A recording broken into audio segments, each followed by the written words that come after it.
The great hall of the Galactic Council was silent except for the soft humming of the translation devices. Representatives from across the galaxy sat in their designated areas, each species maintaining the careful distance that had kept peace for over 2 centuries. The massive chamber could hold beings from 1,000 different worlds, but today only the most important delegates were present. Ambassador Zethkari of the Veltar Empire stood at the center podium. His red skin gleamed under the artificial lights, and his forearms gestured confidently as he spoke. The Veltar were proud warriors who had never lost a single battle in their 1,000-year history. They had conquered 17 star systems and ruled over 40 different species. To them, strength was everything. Fellow council members, Zethkari announced, his voice carrying easily through the chamber, we come before you today to discuss the human problem. These creatures have spread across our borders like a disease. They take worlds that rightfully belong to stronger species. They refuse to show proper respect to their betters. A soft chiming sound came from the crystalline Ashanti delegation. Their speaker, a being made of living diamond, rose slowly from their seat. The Ashanti had been part of the galaxy's civilization for over 10,000 years. They had seen empires rise and fall like waves on a shore. Young Veltar, the Ashanti spoke, their words creating musical tones. Perhaps you should reconsider this path. Others have made similar complaints about the humans. Where are those others now? Zethkari laughed, a harsh sound that echoed off the chamber walls. You speak in riddles, Ancient One. If other species were too weak to handle the humans, that is their failure, not ours. The Veltar Empire has never retreated from any foe. From the gas-filled section of the chamber, one of the ethereals floated forward. These beings looked like clouds of glowing mist, but their intelligence was beyond question. They had been watching the galaxy since before most species had learned to make fire. The Korthax hegemony said the same thing, the ethereal whispered, its voice like wind through leaves. They controlled 23 systems. Their fleets numbered in the tens of thousands. They had weapons that could crack planets open like eggs. Do you know where they are now, Veltar? Gone, obviously, Zethkari replied with annoyance. Defeated in battle, I assume. The strong survive, the weak perish. This is the way of the universe. Not defeated, corrected another voice. This came from the Nexus, a collective of machine intelligences that had been calculating the rise and fall of civilizations for millennia. Their speaker was a simple metal box, but the mind behind it contained the memories of 1,000,000 battles. Eliminated completely every ship, every world, every individual. The humans hunted them through space until not a single Korthax remained alive. The chamber grew quieter. Even some of the younger species shifted uncomfortably in their seats. The Nexus never exaggerated. They dealt only in facts and numbers. Zethkari's confidence wavered for just a moment, but his pride quickly returned. Impossible. No species could completely destroy another in this modern age. There are laws, treaties, neutral zones. Tell that to the Ravager clans, said the Ashanti sadly. They terrorized 3 sectors for centuries. Pirates and raiders who had never met their match. The humans gave them one chance to stop attacking human colonies. When the Ravagers refused, the humans spent 2 years tracking down every clan ship, every hidden base, every individual Ravager in the galaxy. They killed them all. Or the synthetic dominion, added the ethereal. Machines like your Nexus friends, but built for war. They demanded that all organic species submit to their rule. The humans politely declined. Within 6 months, every synthetic facility was a cloud of scrap metal. The Nexus speaker made a small clicking sound that might have been their version of a sigh. We have calculated the pattern. Any species that threatens humanity with total destruction receives exactly that in return. The humans are very literal in their responses. Zethkari's 4 hands clenched into fists. His species honor code would not allow him to show fear, even if these ancient beings were telling the truth. Then they are cowards who hide behind superior technology. The Veltar do not fear any enemy, no matter what weapons they possess. It is not their technology you should fear, the Ashanti said quietly. It is their patience. Before Zethkari could ask what that meant, the human delegation entered the chamber. They were led by a small human female who looked unremarkable in every way. She wore a simple dark suit and carried a basic datapad. Her hair was brown and tied back in a practical style. She looked like she could be anyone's secretary or assistant. Director Sarah Chen, representing the United Terran Federation, announced the chamber's protocol officer. Director Chen walked calmly to the speaker's podium. She nodded politely to each delegation before turning her attention to Zethkari. Her expression was neutral, almost bored. "Ambassador Zethkari," she said in a clear, steady voice, "I understand you have some concerns about human expansion in your region of space." Zethkari drew himself up to his full height, towering over the small human. "Concerns? We have demands. Your species will immediately withdraw from all systems within 50 light-years of Veltar space. You will pay tribute to the Empire in the form of technology and resources. You will acknowledge Veltar superiority and submit to our rightful rule over this sector." Director Chen listened without interrupting. When the Veltar finished speaking, she consulted her datapad briefly. "I see," she said finally. "And if we refuse these demands?" Zethkari's eyes gleamed with anticipation. "Then you will face the full might of the Veltar war machine.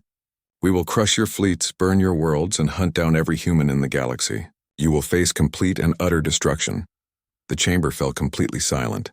Every delegate held their breath, waiting for the human response. They had all heard these exact words before, spoken by other species that no longer existed. Director Chen made a small note on her datapad. When she looked up, her expression had not changed at all. She could have been discussing the weather or lunch plans. "We decline your demands," she said simply. Zethkari sputtered in rage. "You dare refuse the mighty Veltar Empire? Do you not understand what we are offering you? Surrender now and become our slaves, or die fighting and become nothing at all." "I understand perfectly," Director Chen replied. "You are threatening humanity with complete and utter destruction unless we submit to your rule. This is not the first time we have received such an ultimatum." She looked around the chamber, making eye contact with each of the elder species. They all looked away. "You have 72 hours to reconsider your position," she continued. "After that time, if you still intend to carry out your threats against human civilians and territory, we will respond accordingly."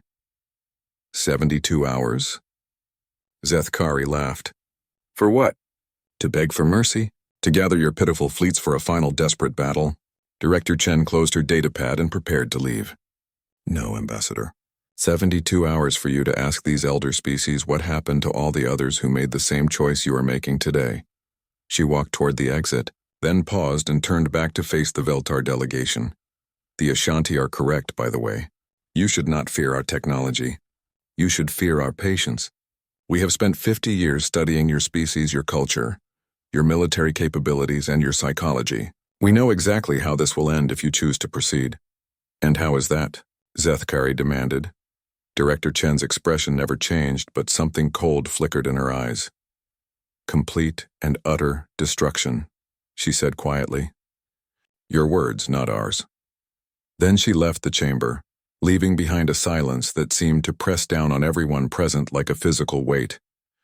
War Marshal Threknor stood on the bridge of his flagship, watching the human world grow larger on the main screen. New Geneva was a small colony planet with maybe 2 million inhabitants. It had 3 moons, nice blue oceans, and green continents that reminded him of home. Soon it would be a Veltar world, and these humans would learn their place in the galaxy. The Veltar fleet had taken 2 weeks to reach human space. 40 ships of the line, each one capable of destroying entire cities. They carried the finest warriors in the Empire, soldiers who had been genetically enhanced for strength and speed. This would be a simple demonstration of power.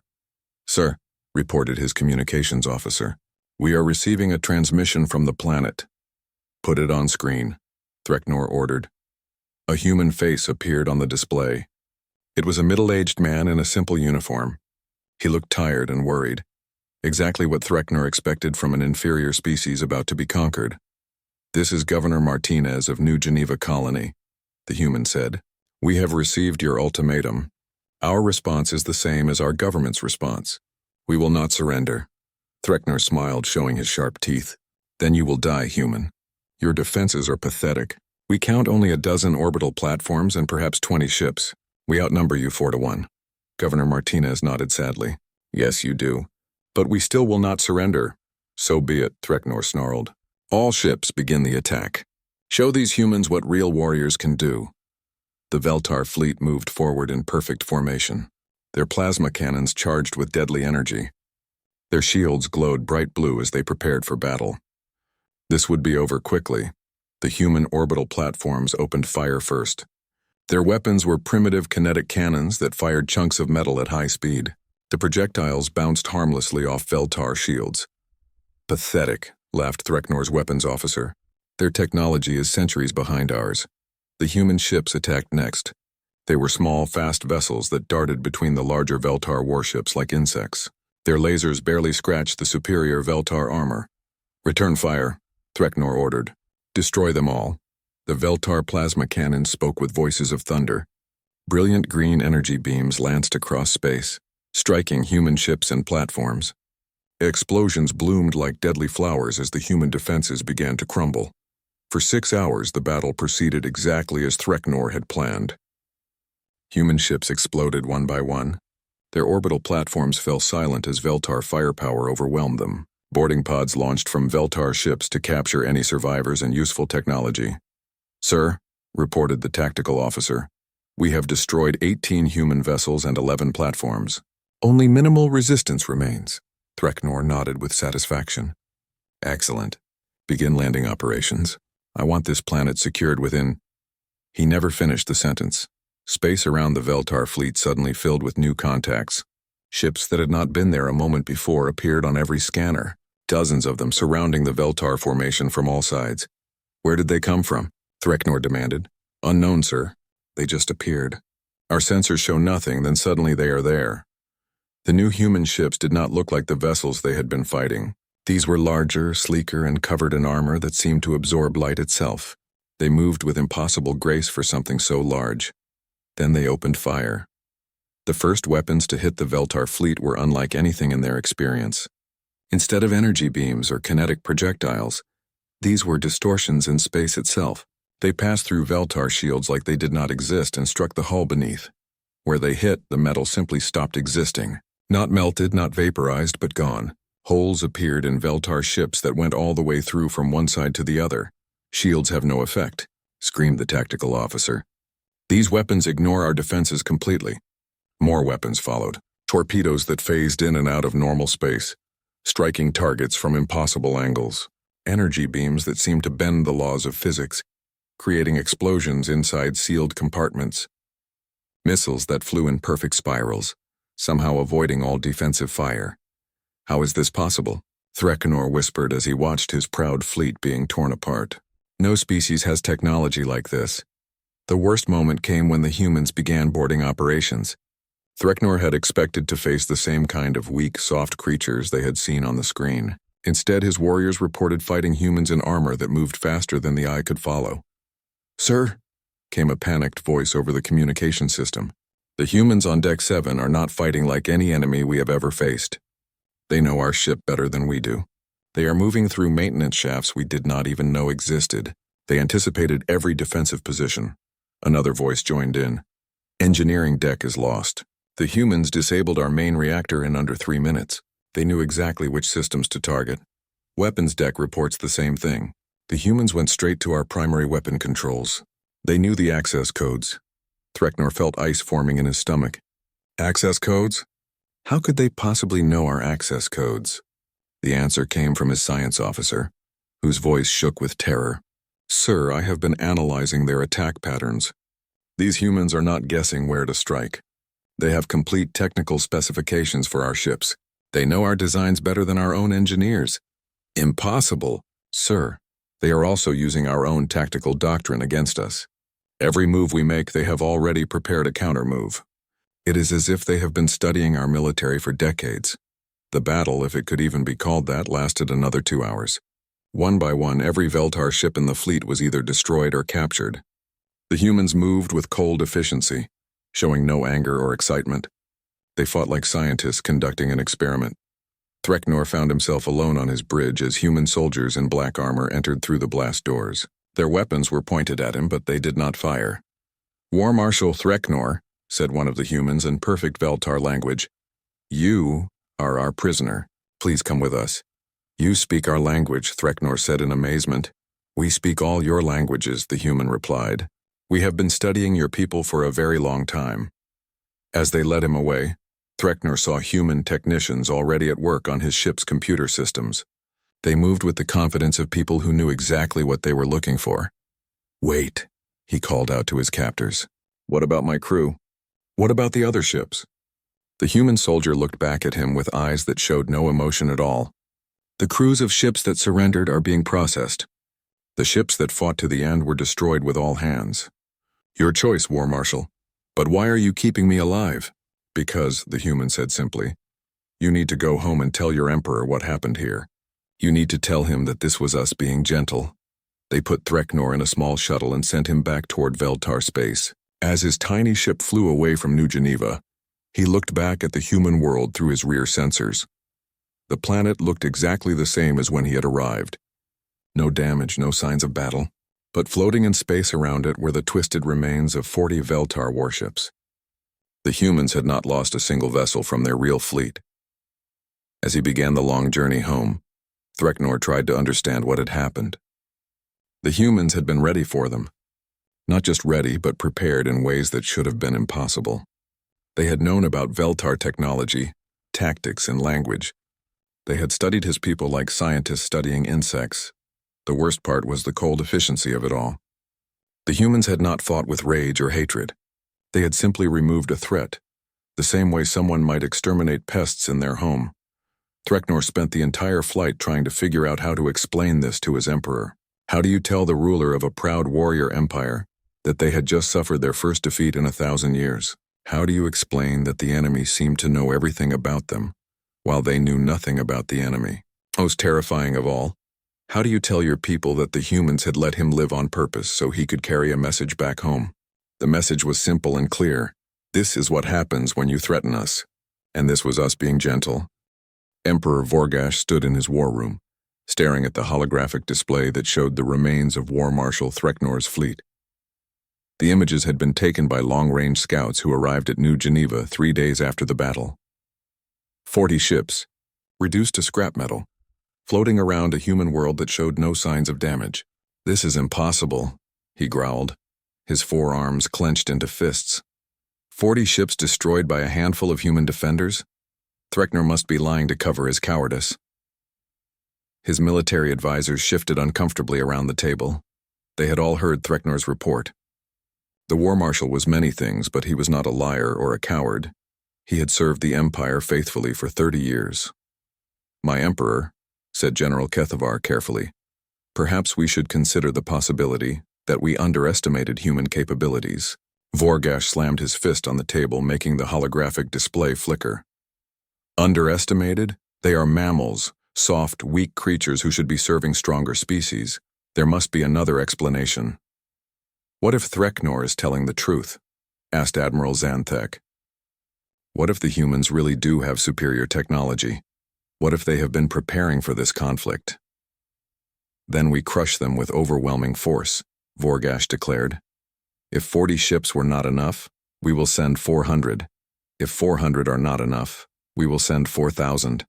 The Veltar Empire has never retreated from any foe, and we will not start now."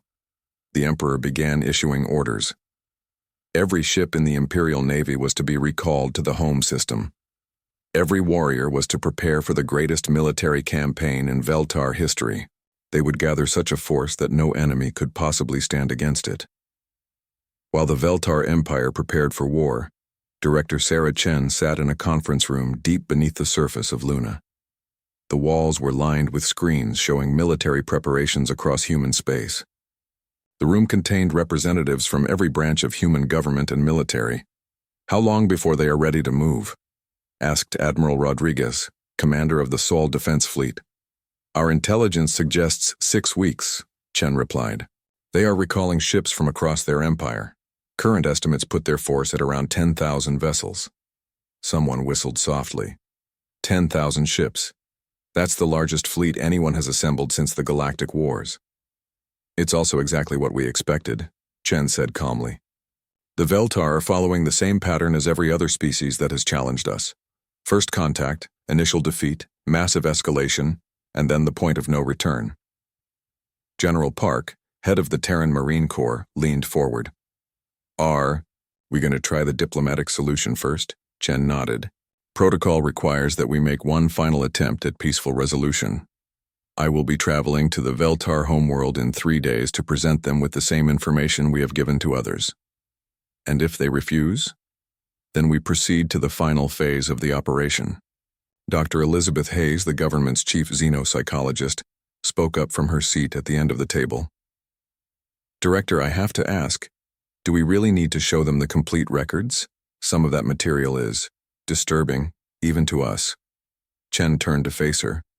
Dr. Hayes, what is our primary directive when dealing with species that threaten human extinction? To protect humanity at any cost, Hayes replied reluctantly. And what is the most effective way to do that? To ensure that the threat is completely eliminated and cannot return. Then yes, we show them everything. They need to understand exactly what they are choosing when they refuse to back down. 3 days later, Chen's diplomatic shuttle landed on Veltar Prime, the capital world of the Empire. She was escorted by a small team of human diplomats and historians. The Veltar had agreed to the meeting, but only because they wanted to deliver their final ultimatum in person. The Imperial Palace was a massive structure of red stone and metal, designed to intimidate visitors with its size and grandeur. Chen's team was led through corridors lined with statues of Veltar heroes and displays of conquered worlds. Emperor Vorgash received them in his throne room, surrounded by his generals and advisors. The Emperor was larger than most Veltar, with scars covering his red skin from decades of personal combat.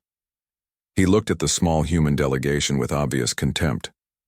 So, he rumbled, the humans send a female to negotiate their surrender. How fitting.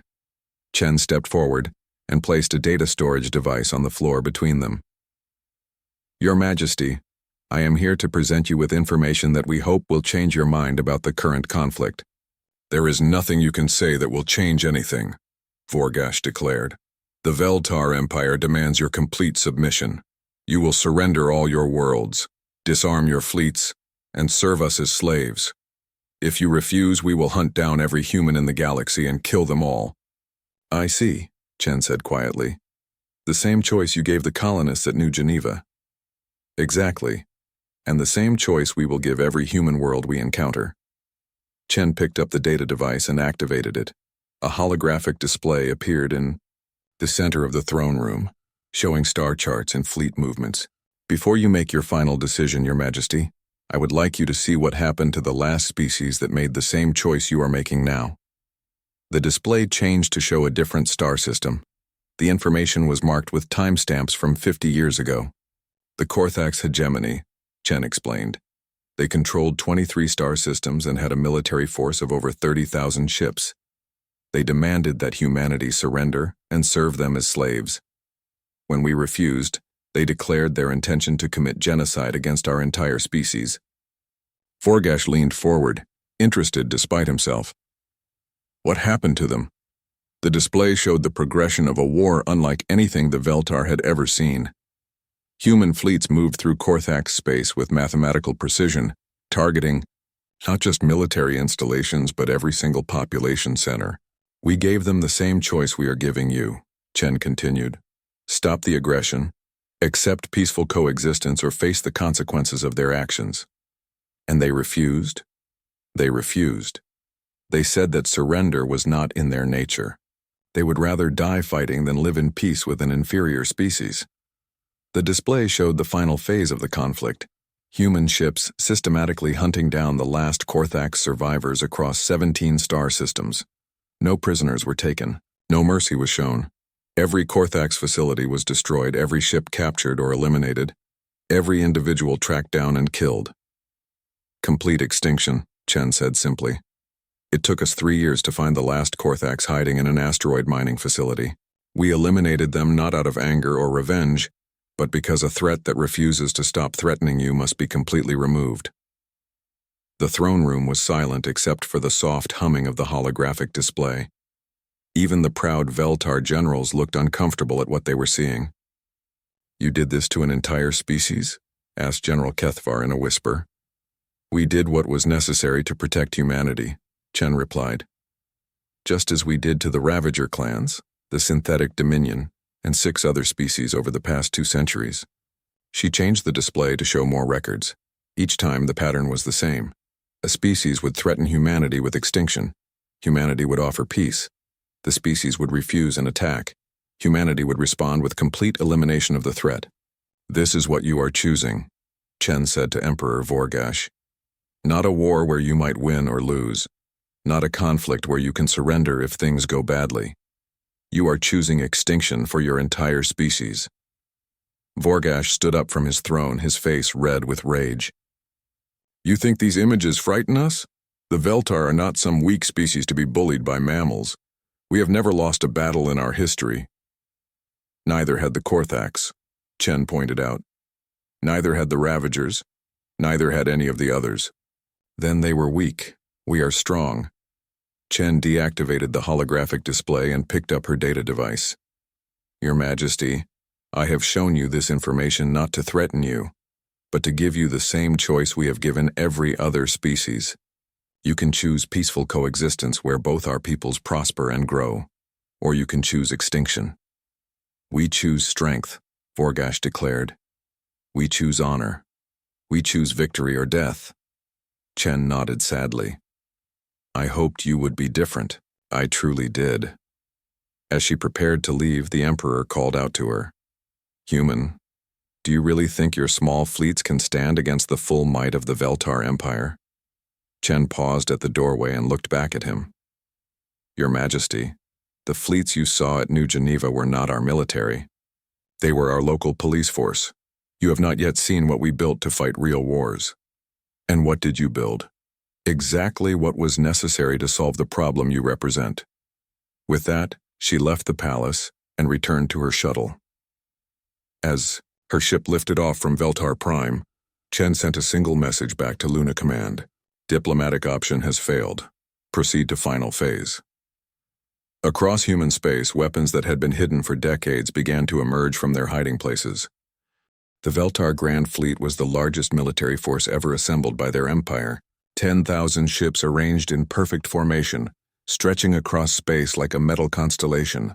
Each vessel carried the finest warriors, the deadliest weapons, and the pride of a species that had never known defeat.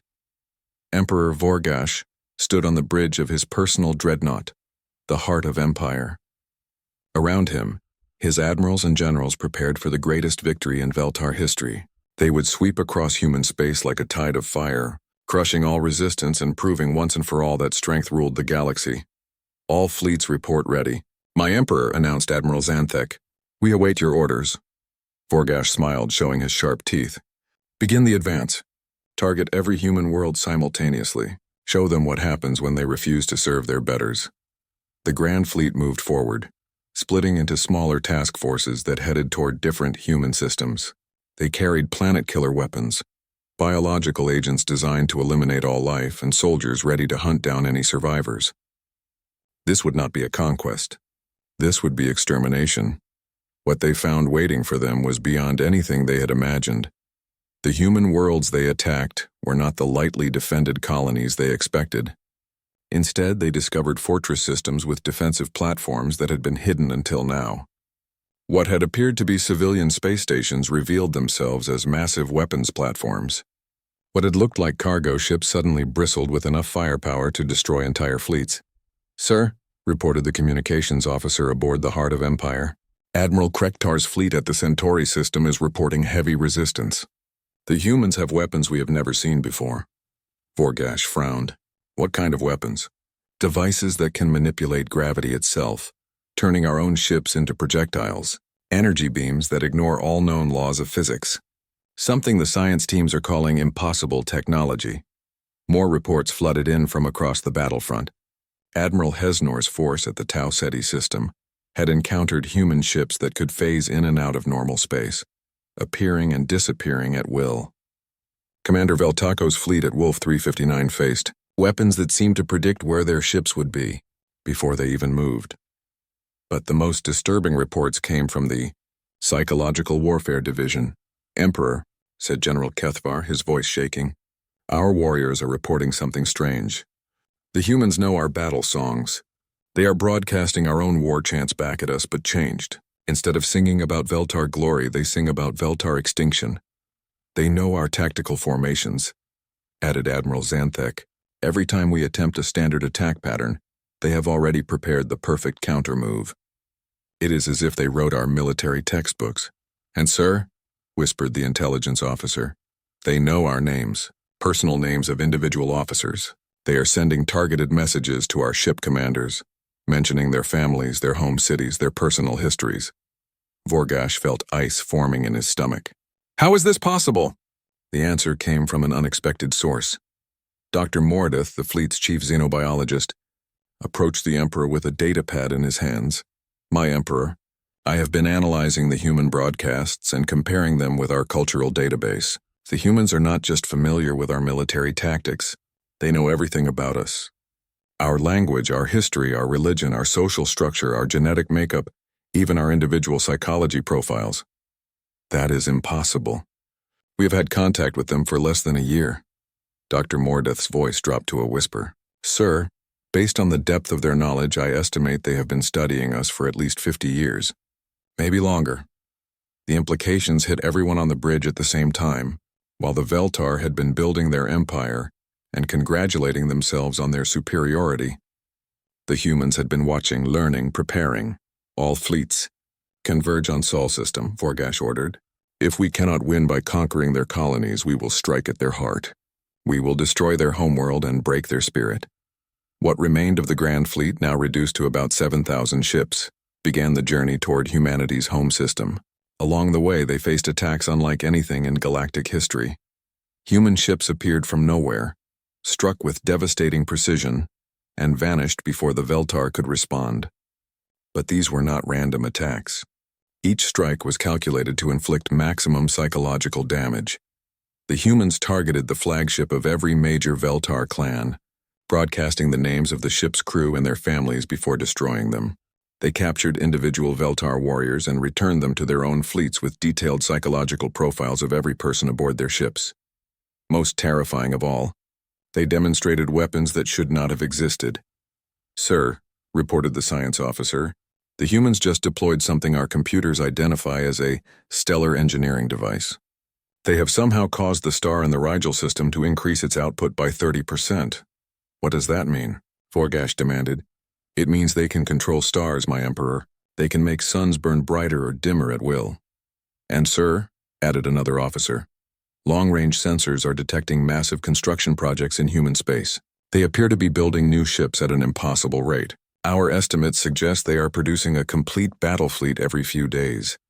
Admiral Xanthek looked at the tactical display with growing horror. How many ships do they have? Unknown, sir. Every time we think we have counted their forces, more appear. Our current estimate is somewhere between 50,000 and 500,000 vessels. Vorgash stared at the numbers in disbelief. 500,000? That is more ships than exist in the entire galaxy.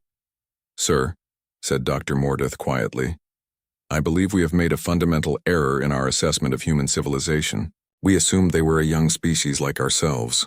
What if they are not? What if they have been preparing for conflicts like this for centuries? The journey to Sol system took 3 weeks.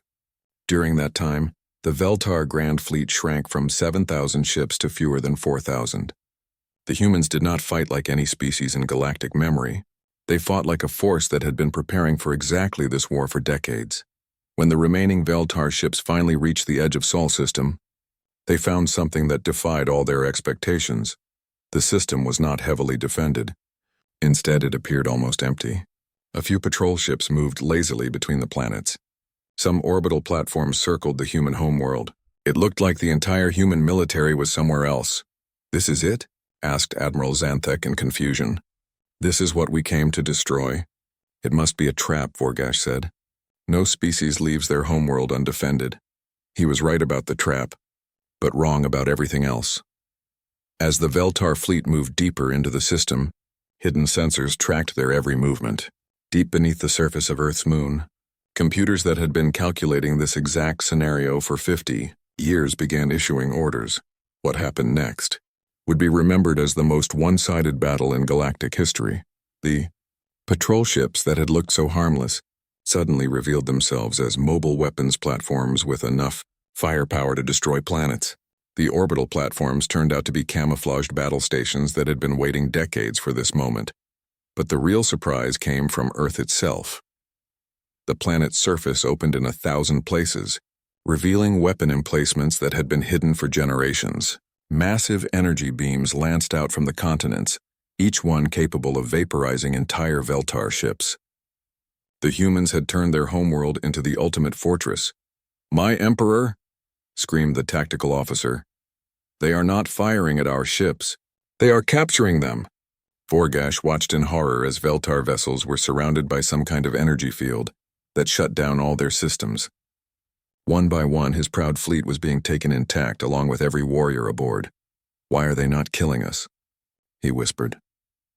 The answer came over the communication system in perfect Veltar language.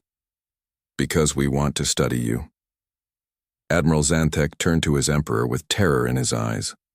"Sir, I recommend immediate surrender. We cannot win this battle." But Vorgash was no longer listening. He was staring at the main display, which showed thousands upon thousands of human ships emerging from hiding places throughout the system. Ships that made his dreadnought look like a toy. Ships built with technology that seemed to violate the basic laws of physics. "How long?" he whispered. "How long have they been preparing for this?" The voice over the communication system answered him. "Since the day we met the first species that threatened us with extinction.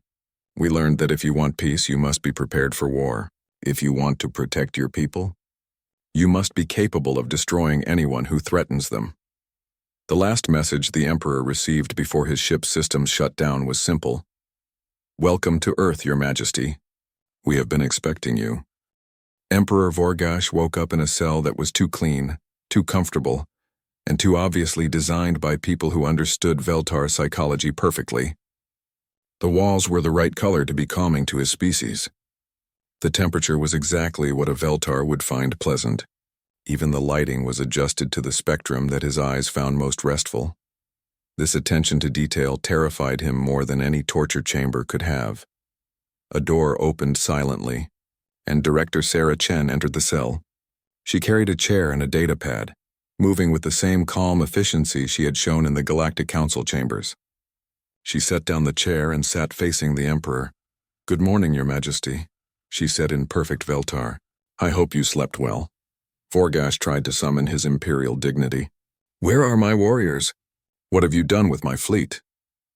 "Your warriors are being processed," Chen replied matter-of-factly.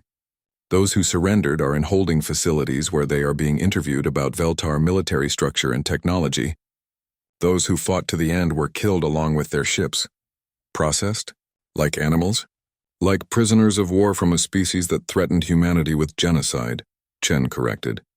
"We are treating them according to the same standards they plan to apply to human civilians." She activated her data pad and showed him a series of images. Each one showed a different Veltar world and each one was completely empty. "What am I looking at?" Vorgash whispered. "The Veltar Empire," Chen said simply. "Or what remains of it." The images showed planets where cities had been systematically dismantled, space stations that had been taken apart piece by piece, orbital shipyards that were being converted to human use. Everywhere Vorgash looked, he saw the methodical erasure of his civilization. "This is impossible," he gasped. "We had colonies on 100 worlds, military bases in 50 systems. How could you move so quickly?" Chen consulted her data pad. "We have been planning this operation for 53 years, Your Majesty. Every Veltar world, every base, every outpost, every hidden facility. We mapped them all. We studied your supply lines, your communication networks, your emergency protocols." She showed him more images. Human ships arriving at Veltar colonies that had been considered secret. Human forces taking control of military installations that were supposed to be impregnable. Human technicians dismantling Veltar technology with the expertise of people who had been studying it for decades. "While you were conquering other species and celebrating your strength," Chen continued, "we were learning everything about you. We knew this day would come eventually. We knew that sooner or later, your empire would encounter humanity and demand our submission. So we prepared." Vorgash felt his world collapsing around him. "What about my people? The civilians? The children?" Chen's expression softened slightly. The first emotion she had shown. "Your civilians are alive, Your Majesty. We do not kill innocents. They are being relocated to reservation worlds where they will be allowed to live in peace. Your children will be educated in human schools, where they will learn to live as citizens rather than conquerors." Reservation worlds? You are destroying our culture. We are preventing your culture from destroying itself, Chen corrected. The Veltar way of life was based on conquest and domination. That way of life inevitably leads to conflicts like this one. We are giving your people a chance to survive by learning to live differently. She stood up and moved to the cell's single window. Outside, Vorgash could see the construction of massive human facilities where Veltar shipyards used to be. This is what we do to species that choose extinction over coexistence, Chen explained. We remove their ability to threaten anyone ever again. We take their weapons, their ships, their military technology. We relocate their populations to worlds where they cannot harm others. We preserve their art, their literature, their non-violent cultural achievements in museums. And their leaders? Vorgash asked quietly. That depends on the individual case, Chen replied, turning back to face him. Some accept responsibility for their actions and spend the rest of their lives working to help their people adapt to their new circumstances. Others choose to be remembered as the last warriors of a dead empire. She returned to her chair and looked directly into his eyes. The choice is yours, Your Majesty. Vorgash was quiet for a long time, staring at the images of his destroyed empire. When he finally spoke, his voice was barely a whisper. How long have you been doing this? 237 years, Chen answered. You are the 9th species to make the same choice you made. The Korthax were the first. The Ravager clans were the second. The Synthetic Dominion was the third. Each time we hoped it would be the last. Each time we were wrong. And each time you completely destroyed them. We eliminated the threat they represented. Some species, like the Veltar, had civilians who could be saved and relocated. Others, like the Synthetic Dominion, were entirely military constructs with no innocent populations. The response was tailored to the specific threat. Chen stood up again and prepared to leave. I will be back tomorrow to discuss your options, Your Majesty. I suggest you spend the time thinking about what kind of legacy you want to leave for your people. After she left, Vorgash sat alone in his comfortable cell, staring at the images of his dead empire. Everything he had believed about strength and conquest had been proven wrong. The humans had been stronger all along, but they had hidden their strength behind offers of peace. The next day, Chen returned with a new set of images. The Galactic Council met yesterday, she announced. They have officially recognized the dissolution of the Veltar Empire and the transfer of all former Veltar territories to human administration. The images showed representatives from across the galaxy voting unanimously to accept the human action. Even species that had been enemies of humanity for centuries raised their hands in approval. They fear you, Vorgash observed. They fear what happens to species that threaten humanity with extinction, Chen corrected. But they also know that we have never attacked anyone who did not attack us first. We are not conquerors, Your Majesty. We are gardeners. Gardeners. We cultivate peace by removing the weeds that threaten it. That afternoon, Chen showed him one final set of images. These showed Veltar civilians on their new worlds, building new communities under human supervision. Children attending schools where they learned about cooperation instead of conquest. Former warriors working as farmers, engineers, and teachers. They look content, Vorgash admitted reluctantly. They are learning to find fulfillment in creation rather than destruction, Chen explained. Some of them even express gratitude for being freed from the constant pressure to prove their strength through violence. As the days passed, Vorgash began to understand the true scope of what the humans had accomplished. They had not just defeated the Veltar Empire. They had transformed it into something entirely different. The proud warrior culture that had defined his people for thousands of years was being gently but firmly replaced with something peaceful. 3 weeks after his capture, Chen entered his cell with a different expression on her face. She looked tired and slightly sad. Your Majesty, she said, I have just received word that a new species has requested an audience with our delegation, the Zephyrian Dominion. They control 47 star systems and have recently begun expanding into human space. Vorgash felt a chill of recognition. What do they want? They want to discuss human expansion in their region of space. Their military advisors believe they could successfully challenge our presence in their territory. Chen sat down heavily in her chair. Their ambassador used almost the exact same words you used in the Galactic Council chambers. They demand that humanity surrender half our colonies and submit to Zephyrian rule, or face complete and utter destruction. And what will you do? Chen was quiet for a moment, staring at her datapad. When she looked up, her eyes showed a weariness that Vorgash had not seen before. I will give them the same briefing I gave you. I will show them the same records of what happened to the Korthax, the Ravagers, the Synthetic Dominion, and now the Veltar. I will offer them the same choice we always offer.